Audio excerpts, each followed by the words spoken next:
Salut les devins, c'est Saikyo. Nous avons aujourd'hui, j'ai pour vous bien sûr, la preview et la date de sortie de l'épisode numéro 13 de la Big Bang Mission de l'anime Super Dragon Ball Heroes. Si mes comptes sont bons, je crois que c'est le 34e épisode en tout. Enfin bon, on est dans la trentaine d'épisodes, mais surtout on est dans le 13e de la Big Bang Mission. C'est le site officiel de Super Dragon Ball Heroes qui nous fournit cette information. Ça nous est traduit bien gentiment, bien gracieusement par l'équipe de Dragon Ball Super-France.fr, je les remercie énormément. L'épisode numéro 15 sortira le 15 avril 2021, j'ai l'impression que ces épisodes sont plus rapprochés qu'avant, où on pouvait attendre jusqu'à 3 mois, c'est un petit peu mieux quand même. Il aura pour titre « Apparition du guerrier vêtu de noir », une nouvelle aventure commence. En guise de synopsis, on y apprend que Goku et Hearts, Atsu, se battent contre Freezer et Cooler qui sont passés en forme Xeno. De plus, Broly rapplique sur les lieux et commence à attaquer sans discernement. Un mystérieux guerrier vêtu de noir apparaît alors que la situation semble dans une impasse. Goku, qui fait la rencontre du Saiyan masqué rouge, part avec Hearts dans une nouvelle aventure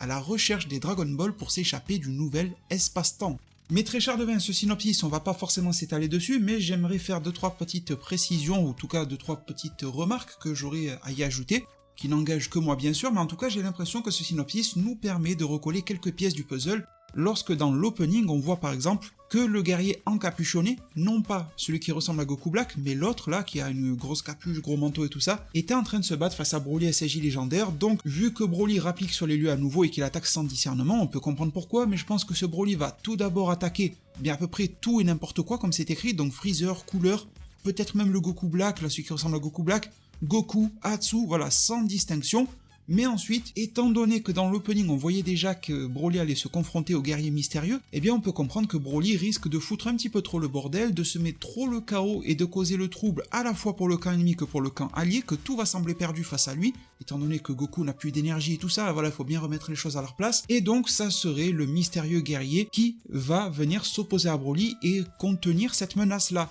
Ce qui voudrait dire que, dans le meilleur des cas, le guerrier mystérieux est un allié de la Z-Team, dans le pire des cas, il serait une forme d'électron libre qui n'est ni contre ni avec la Z-Team, mais qui aurait tout intérêt en tout cas à éliminer certaines menaces comme Broly pour ses propres plans. Dans tous les cas, ça serait positif pour Goku et sa bande. Concernant les Freezer et Cooler, pas grand chose à en redire. Je pense pas que ça va mener trop loin par rapport à ces deux, ils étaient surtout à l'honneur dans l'épisode précédent, là ils vont essayer de nous vendre les cartes par rapport au Golden et tout ça, mais bon, je pense pas, a priori qu'ils aient une énorme importance dans cet épisode-là, peut-être que je me trompe, mais en tout cas c'est mon ressenti, et la part belle va être mise également, hormis le conflit guerrier mystérieux face à Broly, sur un autre guerrier mystérieux, à savoir celui qui ressemble à Goku Black face à Goku et à Atsu, donc ils en font la rencontre comme à la fin de l'épisode 12, on va voir comment cet ennemi-là va faire avancer les choses au niveau du scénario. Est-ce qu'il va révéler sa réelle identité? Il y en a qui pensent qu'il est Goku Black, d'autres qui pensent qu'il serait un Bardock Black masqué, un truc comme ça. Donc je pense que ça pourrait nous être révélé dans cet épisode-là, parce que ça ferait quand même deux guerriers mystérieux en même temps, ça serait bien qu'il y ait un des deux sur lequel le voile est levé. Également, si je pouvais me permettre une dernière réflexion en guise de conclusion, je dirais aussi que c'est fort intéressant ce qui nous est proposé à la fin, le fait que Hearts et Goku vont se liguer vis-à-vis d'une quête au Dragon Ball, bon, elle est très bizarre parce qu'on se doute qu'il y a un truc dans la tête de Hearts. Est-ce qu'il est réellement devenu du côté des gentils car ça l'arrange de déboîter la gueule des méchants? Ou est-ce qu'il veut tromper, trahir Goku par la suite? Ou est-ce qu'un lien d'amitié ou plutôt de respect va se créer entre les deux? Bref, ce n'est pas réellement le sujet, mais surtout c'est cette quête au Dragon Ball qui m'intrigue un peu car elle est intéressante dans le sens où elle montre que c'est le dernier recours de Son Goku, le dernier retranchement de faire un appel à un dragon sacré, donc on ne peut plus rien résoudre par son propre cerveau, ses propres amis, ses propres pouvoirs, voilà, vous voyez ce que je veux dire, par ses propres petites mains, mais on est obligé de passer par une entité supérieure, mais de deux, vu qu'il part probablement à la quête au Dragon Ball de la Terre, en tout cas c'est ce que j'ai compris là, sauf si c'est les Super Dragon Ball, ce qui résoudrait l'équation. Mais si c'est les Dragon Ball de la Terre, déjà rien ne garantit qu'elles soient là dans un monde alternatif, mais admettons qu'elles y soient,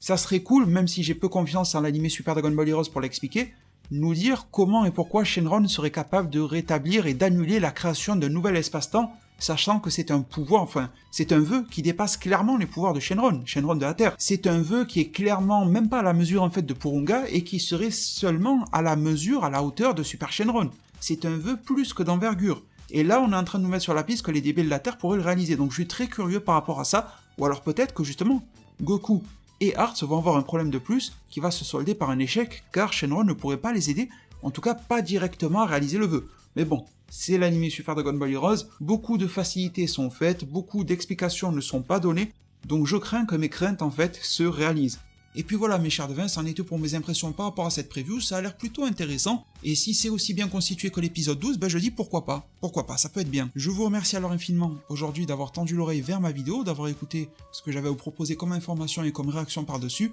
N'hésitez pas à en partager les vôtres en zone commentaire, je serai là pour vous y lire, tous, pour vous y répondre un maximum que possible. Pensez, si vous voulez soutenir la chaîne, c'est très facile, rapide et gratuit, à mettre un pouce bleu, à vous abonner et activer la cloche. Je vous en remercie du fond du cœur, prenez tous extrêmement bien soin de votre futur, et à plus pour de prochains arts divinatoires.